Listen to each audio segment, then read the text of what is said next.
നല്ല ഫുഡാണ്, സർവീസും നന്നായിട്ടുണ്ട്.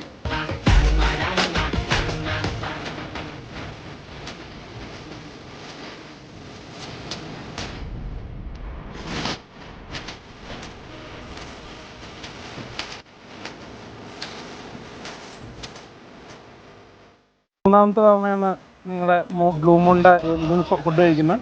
വളരെ നല്ല അഭിപ്രായമാണ്, നല്ലതായതുകൊണ്ടാണ് നമ്മൾ വീണ്ടും വിളിച്ചത്. എന്തായാലും അടിപൊളിയായിട്ടുള്ള സെറ്റിങ്സ് ആണെങ്കിലും ബാക്കി സ്റ്റേജ് ആണെങ്കിലും സർവീസ് ആണെങ്കിലും എല്ലാം നല്ല അഭിപ്രായമാണ്. പൊതുവെ നമ്മൾ ചോദിച്ച എല്ലാവരുടെയും നല്ല അഭിപ്രായമായിരുന്നു. എന്തായാലും ഫുഡ് നന്നായിട്ടുണ്ടായിരുന്നു. അറേഞ്ച്മെൻറ്റ് എല്ലാ കാര്യങ്ങളും സൂപ്പറായിരുന്നു. ചിക്കൻ എസ്പെഷ്യലി ചിക്കൻ കൊണ്ടാട്ടം നന്നായിട്ടുണ്ടായിരുന്നു. 2-3 പ്രാവശ്യം ഞാൻ എടുത്തിട്ടുണ്ടായിരുന്നു. നല്ല ഫുഡായിരുന്നു, നല്ല സർവിങ് ആയിരുന്നു. ചേച്ചിമാരെല്ലാവരും കറക്റ്റ് ടൈമിൽ ഫുഡ് തീരുന്ന സമയത്ത് എല്ലാം നന്നായിട്ടുണ്ടായിരുന്നു. എസ്പെഷ്യലി ചിക്കൻ കൊണ്ടാട്ടം, നമ്മുടെ ചിക്കൻ കറി എല്ലാം നന്നായിട്ടുണ്ടായിരുന്നു. നല്ല ഫുഡായിരുന്നു. പിന്നെ ബ്ലൂ മൂൺ ഇവൻറ്റ്സ് ആൻഡ് കാറ്ററിങ്സിന് എല്ലാവിധ ആശംസകളും. Thank you.